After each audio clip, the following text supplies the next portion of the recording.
Chers bien-aimés dans le Seigneur, pour la vidéo numéro 52, je vous retrouve.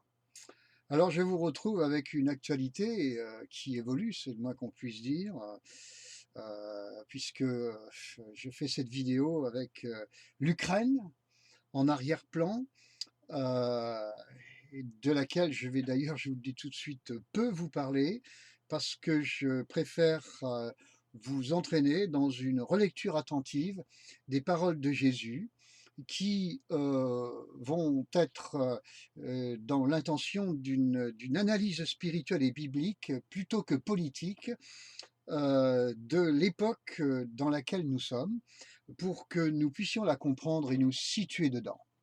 Voilà. Donc, il va s'agir, si vous voulez, du chapitre 24 de l'évangile de Matthieu, que je m'efforce de décrypter. Vous allez voir de quoi je parle pour employer un tel mot.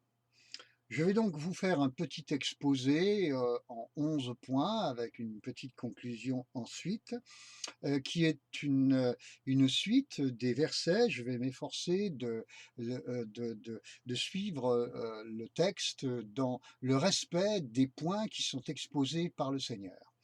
Alors le premier point qui intervient dès le verset 2 de Matthieu 24 nous dit que le temple va être renversé. Pour nous, le temple qu'il a été d'ailleurs en l'an 70. Pour nous, évidemment, sur le plan prophétique, enfin personnellement, je reçois ça comme le renversement de l'Église qui est en cours, que quelque part, de cette manière, et de bien d'autres aussi, Jésus l'a annoncé.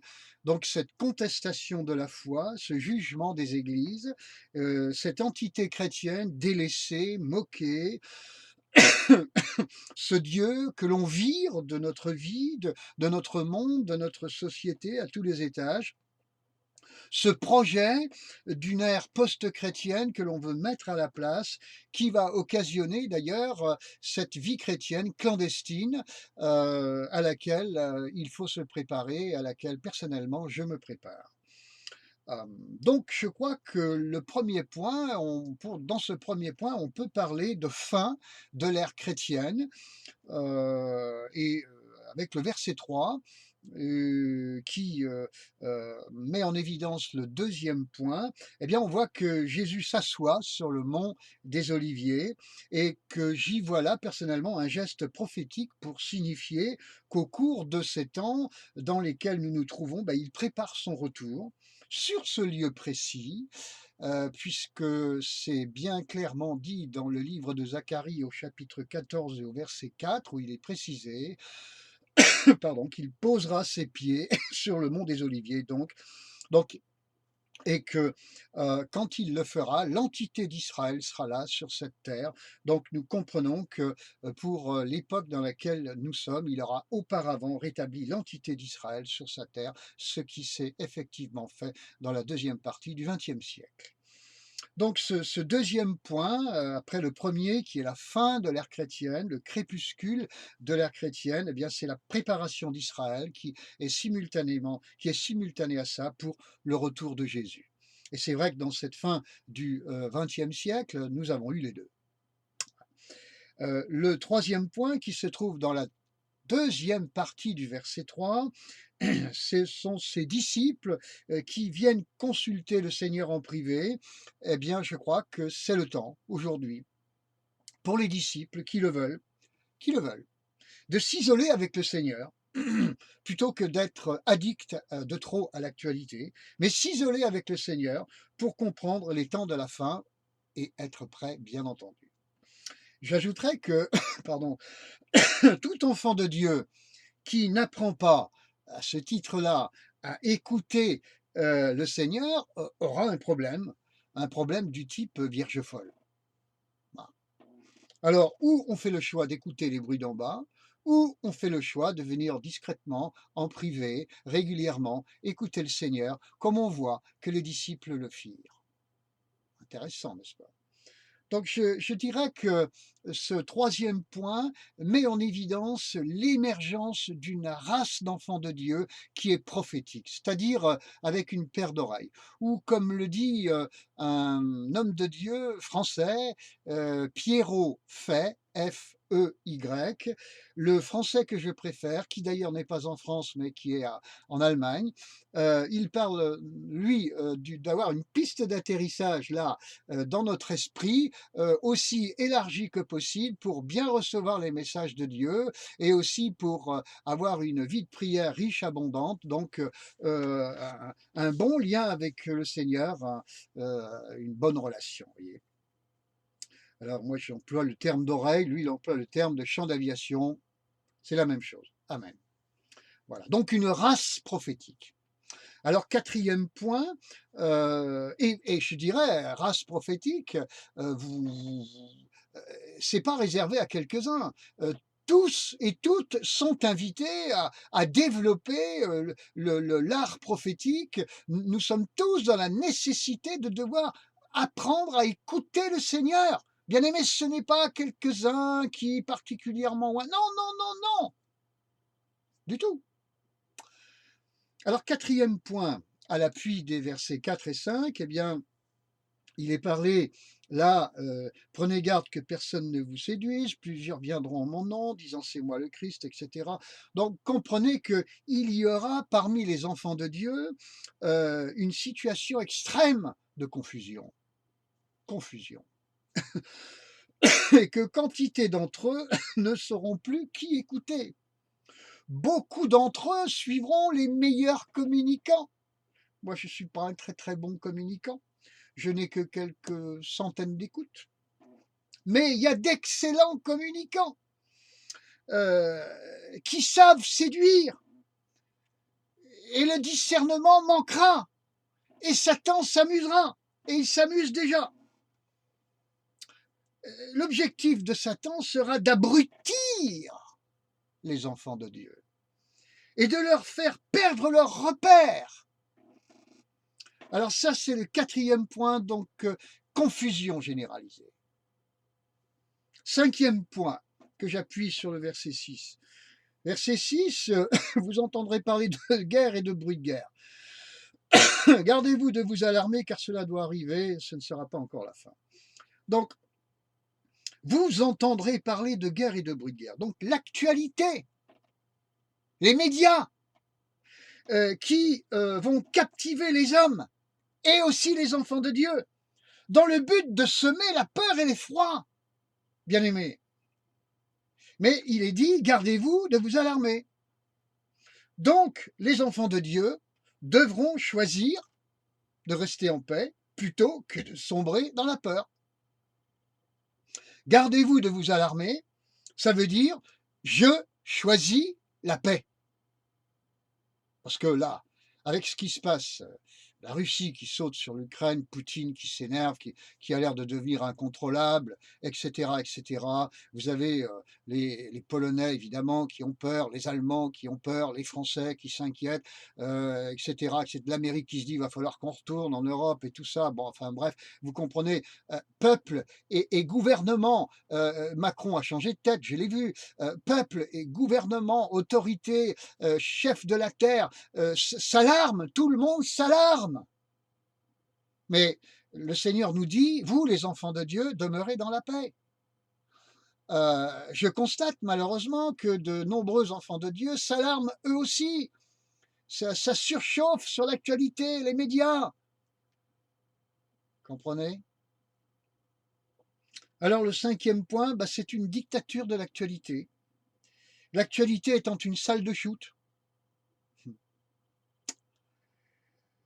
Et où l'on fait le choix de la peur horizontale, ou l'on fait le choix de la paix verticale. Qu'est-ce qu'on choisit? Cinquième point. Sixième point, à l'appui du verset 7, une nation contre une nation. Alors là, on est au cœur de l'actualité. Pardon. Et des calamités sociales et géologiques. Alors, vous savez, le coronavirus, ça en a fait une calamité sociale, et cetera, hein, et on peut dire que ça a été une sorte de secousse, mais il y a aussi toutes sortes de tempêtes, d'ouragans, de typhons, de tremblements de terre. Donc une activité des activités démoniaques, et l'activité, pas seulement démoniaque, mais des principautés démoniaques. On peut dire que, dans le ciel, de la terre et sous la terre et sur la terre, on s'énerve. Les démons et les principautés démoniaques s'énervent de plus en plus. Parce qu'il faut comprendre évidemment qu'au-dessus de la Russie et de Poutine, eh bien, il y a des dominations, des souverainetés démoniaques qui manipulent. C'est pas pour dédouaner Poutine. Non, loin de là, il est coupable. Il traite Zelensky de nazi, c'est lui qui est un nazi. Hein, parce que Hitler parlait d'Anschluss, d'espace vital, et lui, il parle de quoi? Rigoureusement de la même chose. Les causes de la Seconde Guerre mondiale sont exactement celles que Poutine avance aujourd'hui pour faire ce qu'il fait, je vous précise au passage. Donc c'est un peu 1938-1939 en version 21e siècle, avec évidemment l'arsenal de bombes atomiques que l'on connaît, qui fait qu'à l'époque des années 30, en comparaison, ils étaient plutôt au pistolet à eau, quoi. Et alors, si l'on regarde Daniel chapitre 10 verset 13, on va voir que par-dessus les rois de la terre, il y a des souverainetés démoniaques. Ce verset parle des rois de la Perse et parle du chef de la Perse. Et les rois de la Perse, ce sont des hommes. Mais le chef de la Perse est une souveraineté démoniaque. C'est pas pareil. C'est un esprit. Comprenez? Un peu plus loin, Daniel chapitre 10, verset 20, le chef de la Perse, le chef de Yavan, Michel, le chef de l'armée de l'Éternel. Tous ces éléments, toutes ces entités spirituelles du côté de Satan pour le chef de la Perse et de Yavan, et du côté de Dieu pour Michel sont mentionnés dans ce et ces versets de Daniel 10. Il ne faut pas perdre ça de vue. Donc c'est pas la peine de vous acharner sur Poutine. Bien sûr, il est fou, et il va perdre, vous savez, il va perdre. Euh, et le prix à payer sera terrible. Et menace tout le monde, mais vous savez, celui qui s'élève sera abaissé. Donc c'est pas un scoop prophétique que je vous dis là. Voyez. Mais au-dessus de lui, il y a des principautés démoniaques, et au moins une principauté démoniaque, voyez, celle qui est au-dessus spécifiquement de la Russie. Voilà. Comme il y a d'autres souverainetés démoniaques au-dessus d'autres, il y en a une au-dessus de la France. Et je vais vous dire, il y en a une réellement au-dessus de la France. Parce que quand j'écoute Pierrot Fay, ce prophète, Pierrot Fay, F-E-Y, je me dis qu'il a une onction. Pour un Français, ça me surprend. Mais c'est un Français qui n'est pas en France. Parce que quand vous écoutez les fameux prophètes français, ça donne pas la même chose. Lui, c'est mon préféré. Mais il n'est pas en France. Il n'est pas sous cette chape sous laquelle nous sommes en France. Il faut y penser. Donc, ce sixième point, ce sont ces puissances d'en haut et celles d'en bas qui entrent dans une furie grandissante. Septième point, à l'appui du verset 8, il est dit que ce ne sera que le commencement des douleurs. Très encourageant, n'est-ce pas? Donc, j'ai envie de dire que ce n'est pas à ce moment-là que le Seigneur reviendra. Vous voyez, ceux qui parlent que le Seigneur revient demain matin, c'est une image, hein, au petit déjeuner à 8 heures, ça ne va pas. Là. Non, non, non, non. Le verset 6 nous dit que tout cela doit arriver. Et pourquoi tout cela doit arriver? Pourquoi ça ne sera que le commencement des douleurs et que tout cela doit arriver? Eh bien, pour réveiller les enfants de Dieu, pour les amener à la repentance, à la prière et vers lui, pour les préparer au retour de Jésus-Christ et également au signe suivant. Alors le signe présent, du moins le septième point, c'est Dieu prépare ses enfants. Il les prépare à quoi? Eh bien, il les prépare au temps suivant, exposé dans les versets 9, 10, 11 et 12 de Matthieu 24. C'est-à-dire cette haine généralisée, mondiale, contre les enfants de Dieu, qui va occasionner une situation de chaos parmi les chrétiens. Parce qu'ils vont se trahir les uns les autres et se haïr les uns les autres. Alors, qui trahira qui? Ceux qui ne seront pas remplis du Saint-Esprit trahiront ceux qui le seront pour tenter de se sauver. Quand on est rempli du Saint-Esprit, on se positionne selon Dieu, selon ce que nous dit le Seigneur, et on fait ce que nous avons à faire et qu'il nous inspire. Quand on n'est pas rempli du Saint-Esprit, on fait notre volonté. Et c'est quoi notre volonté? Eh bien, c'est de se comporter égoïstement et c'est d'essayer de sauver sa peau. Alors, pour essayer de sauver sa peau, on s'efforcera de marcher sur des cadavres, parce que sur cette terre, pour sauver sa peau, on ne peut pas le faire qu'en marchant sur le cadavre de celui qui est à côté de nous. Ou c'est lui, ou c'est moi. Donc, il vaut mieux que ce soit moi que ce soit plutôt que lui. Voilà. C'est la terre, depuis Adam et Ève. Alors, bien sûr, dans une situation comme ça, le verset 11 nous dit, en quelque sorte, avec la mention des faux prophètes, que certains opportunistes, donc se nommant prophètes, tenteront d'exploiter la situation à leur profit. Voilà, c'est tout. Hein. Le verset 12, pardon, le verset 12 nous parle que l'amour du plus grand nombre se refroidira. Donc j'ai envie de dire que les chrétiens du type Philadelphie seront rares. Ah oui, quand vous regardez ce qui est dit de l'église de Philadelphie, elle est faible. Elle est faible. Hein. Est-ce que ça veut dire qu'elle n'a pas d'onction? Mais non, mais non. Ça veut dire que les chrétiens du type Philadelphie qui sont où? Sont visibles? Ils sont là. Ils seront là. Mais ils ne constitueront pas la majorité du troupeau du départ. Loin de là. Beaucoup d'appelés, peu d'élus.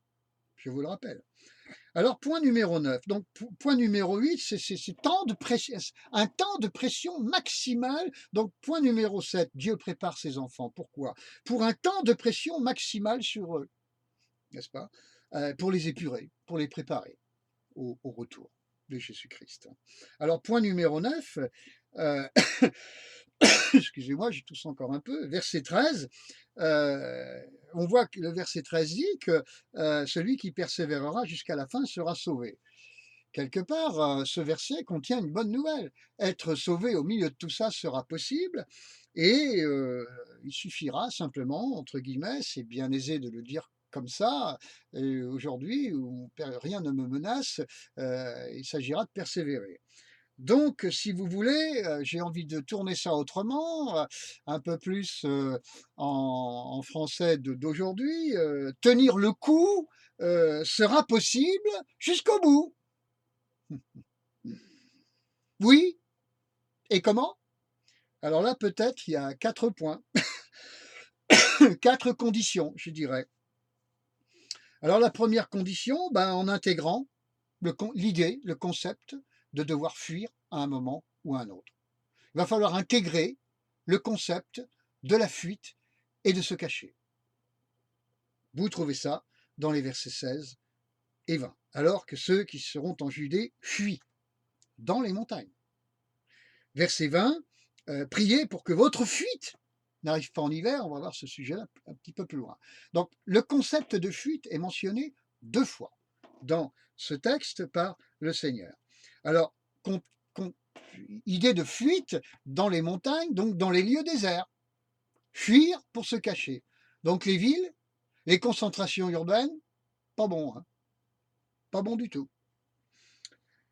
Alors, bien sûr, les versets 17 et 18 nous montrent aussi une autre condition, c'est de ne pas être attaché abusivement à notre confort d'en bas, prêt à fuir notre confort, prêt à fuir nos possessions matérielles. Bah, faut s'y préparer maintenant. On est bien dans nos maisons, canapé, tout ça, un bon dodo, et cetera, les pantoufles et tout, la robe de chambre, et cetera. Oui, mais va falloir être prêt à quitter tout ça, mes amis. Eh oui. Alors, 3e condition, aussi en évitant, c'est dur à dire, de faire des enfants dans cette période. verset 19. Verset 19, malheur aux femmes qui seront enceintes et qui allaiteront en ces jours-là. Écoutez, je suis désolé de le dire, mais c'est dans la Bible. Et il faut gérer ça aussi, ce Matthieu 24, 19, il faut le gérer. Alors le gérer, bah, ça veut dire, écoutez, moi j'ai 66 ans le mois prochain, j'ai 5 enfants, je suis gavé dans ce domaine, pas mal de petits-enfants, autrement dit, il y a une certaine partie de ma vie que j'ai fait. OK? Il y en a d'autres qui sont plus jeunes que moi, qui sont en âge de procréation, alléluia, de procréer, alléluia, qui ont envie d'avoir des enfants, je comprends, j'entends bien, le Seigneur entend aussi. Juste un petit conseil, avant de faire un enfant, allez voir le Seigneur et dites-lui si c'est vraiment opportun de le faire.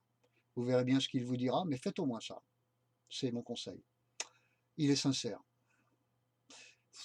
Je comprends l'envie de vivre, mais j'ai envie de dire que si votre envie de vivre dans les lieux célestes n'est pas supérieure à votre envie d'en vivre en bas, vous avez peut-être un petit problème d'ordre spirituel avec une théologie un peu moyenne sur ce coup-là. Comprenez. Donc pardonnez-moi de vous le dire un peu comme ça, brut de décoffrage, mais si vous songez, frères et sœurs, les couples là, à faire un enfant, ben, c'est un très très beau projet, mais pour le minimum, allez quand même voir le Seigneur et lui demander si c'est vraiment opportun. Ne faites pas un enfant sans le feu vert du Seigneur. Ok, mes amis? Quatrième condition, eh bien, évidemment, prier pour que les conditions de la fuite soient les meilleures. Verset 20. Eh oui, dès maintenant, il faut prier pour ça. Alors, point numéro 10, parce que le point numéro 9, vous avez compris, ce sont ces 4 conditions pour tenir le coup.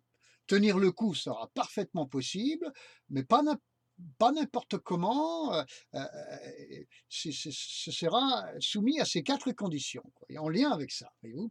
Point numéro 10, à l'appui du verset 14, cette bonne nouvelle du royaume sera prêchée dans le monde entier pour servir de témoignage à toutes les nations, alors viendra la fin. Donc, parallèlement à cette situation de pression terrible et de haine généralisée contre Dieu et contre les enfants de Dieu, eh bien, la puissance du Très-Haut sera libérée, comme jamais auparavant dans l'histoire. Vous m'avez bien entendu? Il y aura donc un embrasement mondial pour Dieu. Autrement dit, il va y avoir un embrasement mondial des puissances démoniaques, mais également un embrasement mondial de la puissance de Dieu. Et je vous rappelle, le péché abonde et la grâce surabonde. Amen. Donc l'embrasement mondial où l'on verra la puissance de Dieu sera supérieur à l'embrasement mondial qui nous montrera et qui nous montre aujourd'hui la puissance de Satan. Supérieur. On appelle ça un réveil. Point numéro 10. Réveil. Amen. C'est peu de le dire comme ça. Point numéro 11, le dernier. Merci de m'avoir suivi jusque-là, à l'appui du verset 22. Eh bien, le verset 22 dit et si ces jours n'étaient abrégés, personne ne serait sauvé. Mais à cause des élus, ces jours seront abrégés. Ce qui signifie que les élus seront sauvés et qu'ils n'auront pas subi l'impossible. Dieu ne met pas l'épreuve au-dessus de nos forces. Alléluia, bien-aimés. Donc, ce sera, point numéro 11, la délivrance des élus. Alors, je veux vous rassurer, soyez simplement remplis du Saint-Esprit. Demandez au Saint-Esprit de vous développer vos antennes prophétiques pour être de ces disciples qui vont voir le Seigneur en privé, quand il est assis sur le mont des Oliviers, sur lequel vous-même, par conséquent, pour le voir en privé, vous êtes obligés de vous asseoir, vous également. Mais le mont des Oliviers, c'est la montagne du Saint-Esprit. Si vous êtes des chrétiens qui avaient peur du Saint-Esprit, Alors je vous encourage à vous définir comme Paul, acte 20, 24, je crois, lié par le Saint-Esprit, lié par le Saint-Esprit. Je vous encourage à prendre au sérieux le conseil de ce même Paul qui dit: soyez remplis du Saint-Esprit.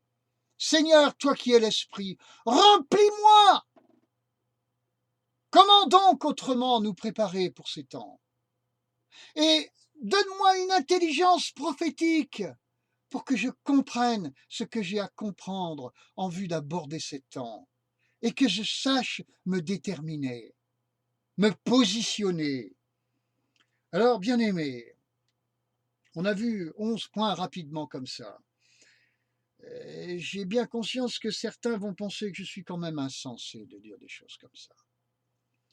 Mais écoutez, je me suis simplement efforcé d'être dans le respect du texte. C'est-à-dire, je le répète, comme je l'ai dit au début, dans l'ordre des points que le Seigneur Jésus lui-même a exposés. C'est important, effectivement, de respecter là l'ordre chronologique de l'exposé de Jésus, point par point, chronologiquement. Donc ces 11 points, il les expose avec une suite que je crois chronologique. Ils se suivront les uns les autres. Chaque point marqué par un effet tendanciel que je me suis efforcé de souligner. À savoir, je récapitule, le premier point, ben, écoutez, c'est quand même la fin de l'ère chrétienne, quoi. Hein. Ça suffit, cet héritage judéo-chrétien, on en a marre, on veut faire 100 maintenant. Et nous y sommes. Deuxième point, eh bien, Dieu prépare Israël pour son retour. Et Jésus, quelque part, j'ai envie de dire, entre Jésus et le mont des Oliviers, il y a, je ne sais pas comment appeler ça, mais un entrelacement merveilleux. Et pour nous aussi, ça doit être la même chose. Et troisième point, bah, c'est l'émergence d'une race prophétique. Ouais. Donc, ça suffit d'être avec des oreilles bouchées, débouchons nos oreilles et demandons pardon au Seigneur de les avoir si longtemps bouchées. Ou agrandissez votre piste d'atterrissage, comme le dit Pierre Auffay, que je vous conseille de suivre sur Internet, sur YouTube. À mon avis, prophétiquement, c'est le meilleur en francophonie. Voilà, je vous donne mon opinion sur lui. En tout cas, je me reconnais entièrement dans ce qu'il est et dans ce qu'il fait, dans ce qu'il dit, et même à tous les étages. Ah ouais, il est bien cet homme-là. Alors, le quatrième point, c'est une confusion généralisée. L'ennemi sème le brouillard le plus complet, essaie vraiment d'abrutir les enfants de Dieu, faire en sorte qu'ils ne savent plus où est le nord, le sud, l'est et l'ouest, etc. Hein. Et puis le cinquième point, bah, c'est une dictature de l'actualité, c'est-à-dire la salle de shoot. Hein, hein. Il y a eu la piqûre, là, n'est-ce pas? Eh bien, écoutez, il y avait la piqûre avant avec l'actualité, puis la piqûre continue, toujours avec l'actualité. Alors, cette drogue de l'actualité, sur une heure de votre vie, vous passez 55 minutes devant l'actualité, et puis les 5 dernières minutes, éventuellement, vous allez écouter le Seigneur. Je ne sais pas si ça va faire de vous des chrétiens remplis du Saint-Esprit en agissant ainsi. Donc, dictature de l'actualité. Le résultat, c'est que vous perdez les pédales, vous avez peur. Voyez, vous êtes dans l'horizontalité et la paix s'en va. La grâce de la verticalité, l'héritage de la croix qui fait que nous sommes en paix, eh bien, ça s'en va. Donc, il nous est dit de nous garder, de nous alarmer. C'est à nous de choisir. Je fais le choix, moi, de la paix. Donc, ok, je vois bien ce qui se passe, mais je fais le choix de la paix. Ce qui ne m'empêche pas de me préparer à des contingences à venir, comme on l'a vu plus loin, n'est-ce pas? Sixième point, eh ben, les puissances d'en haut et celles d'en bas, on voit bien, sont en furie grandissante, ok, on prend note, ce qui n'empêche pas, septième point, le Seigneur de préparer ses enfants. Et huitième point, bah, les préparer à un temps de pression maximale, voilà, qui va servir à les épurer considérablement, parce que son retour vient et il va chercher une épouse préparée, n'est-ce pas? Et le neuvième point, bah, on va tenir. Et on voit ces 4 conditions pour tenir, n'est-ce pas, que j'ai mentionnées. Et puis, le 10e point, bah, on va tenir, et en tenant, eh bien, on verra un réveil. Alors que la pression maximale sera sur nous, simultanément à cela, en même temps que cela, il y aura un réveil fantastique. Et le 11e point, bah, ce sera la délivrance. Et oui, à un moment donné, quand même, elle arrive, hein. Alors je crois à ces 11 points, je crois en ce déroulé événementiel dans l'ordre chronologique qui est celui que je vous ai exposé. Alors un dernier point avant de vous quitter, si vous avez appris à croire que vous serez enlevé avant ces choses, eh bien, j'ai envie de vous dire, préparez-vous quand même à les affronter. Mm. Parce que tout de même, désormais, nous sommes entrés dedans déjà, maintenant. Nous sommes entrés dedans et nous sommes toujours là, voyez-vous. Alors, nous ne savons pas, vous ne savez pas, je ne sais pas quand nous serons enlevés. Et puisque nous ne le savons pas exactement quand nous serons enlevés, et nous savons qu'il n'est pas possible de savoir quand nous serons enlevés, Jésus le précise bien, eh bien, préparons-nous quand même à ces échéances. Vous savez, en ce moment, les chrétiens ukrainiens ne se demandent pas s'ils seront enlevés avant la grande tribulation. Ils prient dans les métros, ils prient partout, ils élèvent le nom du Seigneur pour que le Seigneur contrôle la situation par-dessus tout ce qui se passe. Donc, est-ce qu'il y a un évangile pour les Ukrainiens différent de celui qui nous concerne, nous qui sommes plus en Occident, plus à l'Ouest? C'est pas ce que je crois devoir lire dans le Nouveau Testament. Donc, il faut être raisonnable. Ces choses arrivent et nous verrons bien quand nous serons enlevés, mais préparez-vous à affronter ces choses. C'est le meilleur cadeau que je puisse vous faire dans l'instant, le meilleur service en tant que serviteur de Dieu, modeste, de vous inviter, de vous conseiller vivement à vous préparer. Ça me fait penser à ce verset que j'ai eu sous mes yeux de par la grâce de mes parents. C'était un petit cadre devant, qui était sur un mur. Amos 4,12, prépare-toi à la rencontre de ton Dieu, ô Israël. Hmm. Mes amis, Amos chapitre 4, verset 12. Prépare-toi à la rencontre de ton Dieu. Alors, c'est évidemment dans cette perspective que je vous ai exposé tout ce que je vous ai exposé. Bien-aimés, que le Seigneur vous garde. Gardez-vous de vous alarmer. Choisissez la paix de Dieu qui est apportée par l'onction et la plénitude du Saint-Esprit. Cette grâce qui a été libérée à la croix de Golgotha par le sacrifice parfait, totalement accompli. Il n'y manque rien de notre merveilleux Seigneur Jésus-Christ. Qu'il vous bénisse, mes amis bien-aimés. Qu'il vous bénisse. Je vous dis à très bientôt et ce sera pour la 53e. Soyez bénis. Restez en paix. Au nom de Jésus-Christ. Amen.